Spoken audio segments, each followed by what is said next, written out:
Sultan Daulat adalah sultan yang pemberani yang dijuluki dengan singa dari tanah Aceh Singkil. Dalam catatan sejarah bahwa kerajaan Batu-Batu sebelum kedatangan kolonial Belanda termasuk dalam kerajaan Aceh Darussalam yang berpusat di Kutaraja, Banda Aceh, merupakan kerajaan yang merdeka dan berdaulat. Faktor-faktor kolonial Belanda masuk ke kerajaan Batu-Batu karena Sultan Daulat membuat benteng pertahanan, alat-alat perang seperti peluru meriam dan mesiu. Dan kerajaan Batu-Batu satu-satunya yang tidak mau tunduk terhadap kolonial Belanda, sedangkan kerajaan-kerajaan di wilayah Singkil telah tunduk terhadap kolonial Belanda.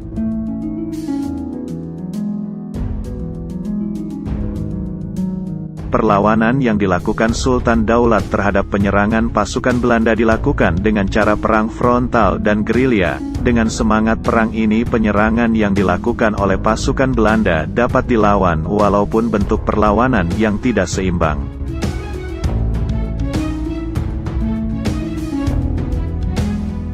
Sultan Daulat yang bermarga Sambo dari kerajaan Batu-Batu ini telah menghabiskan masa hidupnya untuk perang di Jalan Allah di Subulu Salam dan Aceh Singkil selama puluhan tahun.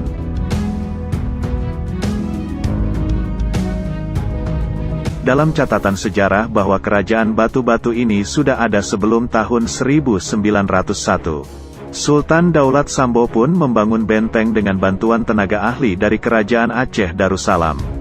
Benteng tersebut dibuat dengan bahan baku kayu berbentuk persegi 4 dan pintu darurat dibuat di setiap sudut benteng.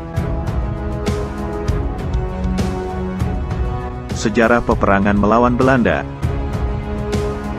Di saat semua kerajaan di sepanjang Lai Cinendang seperti kerajaan Tanjung Mas, Silatong, Seping dan lainnya maupun yang berada di sepanjang Lai Soraya seperti kerajaan Tualang, Binanga, Pasir Belo dan lainnya sudah tunduk kepada Belanda, maka beda halnya dengan Sultan Daulat Sambo.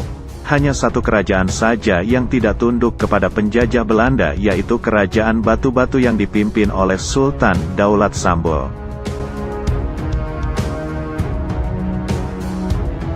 Di sekitar istana, dibangun juga rumah-rumah adat untuk melindungi benteng dari serangan. Kerajaan Batu-Batu ini sangat luas, meliputi beberapa kampung seperti Kampung Namo Buaya, Jambi, Pulau Belen, dan Pulau Kedep. Dalam catatan sejarah, bahwa Belanda mengutus Raja Binanga untuk memberikan ancaman kepada penguasa Batu-Batu itu, bahwa bila Sultan Daulat Sambo tidak juga menyerah maka Belanda akan menyerang dan akan meluluh lantakkan kerajaan Batu-Batu. Akan tetapi pendirian Sultan Daulat tetap kuat dan tidak berubah sedikitpun. Mendengar jawaban itu akhirnya pada tahun 1901, Belanda pun mulai berencana melancarkan serangan ke kerajaan Batu-Batu.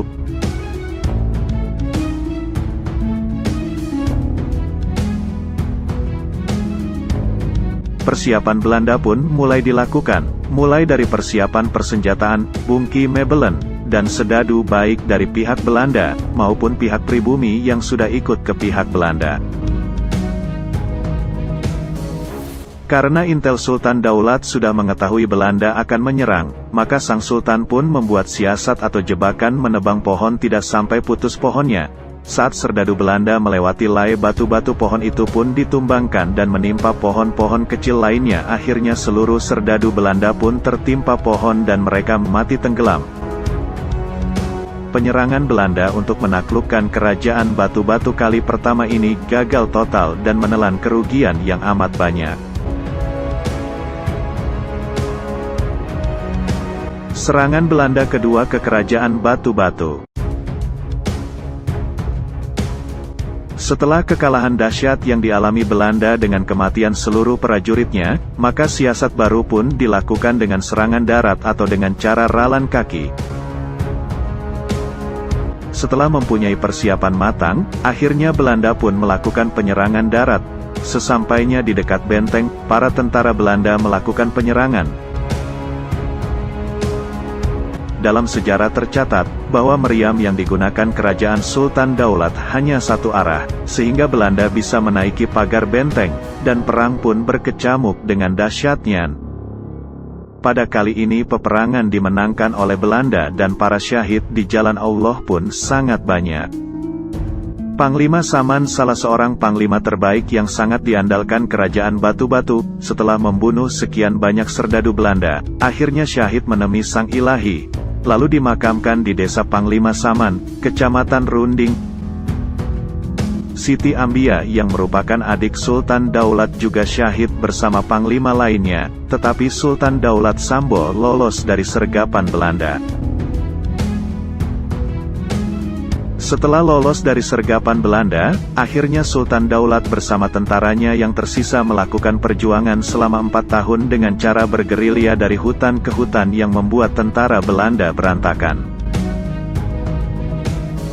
Akhirnya tentara Belanda pun meminta perdamaian dengan Sang Sultan. Perdamaian itu pun tidak diterima langsung. Setelah beberapa kali Belanda meminta perdamaian, akhirnya Sang Sultan Daulat pun menerima dengan beberapa syarat. Setelah 3 tahun, hanya satu saja yang dipenuhi syaratnya, akhirnya Sang Sultan pun kembali ke hutan. Setelah lobi para raja-raja di sekitar Aceh singkil, akhirnya pada tahun 1912 Belanda pun memenuhi semua permintaan Sang Sultan.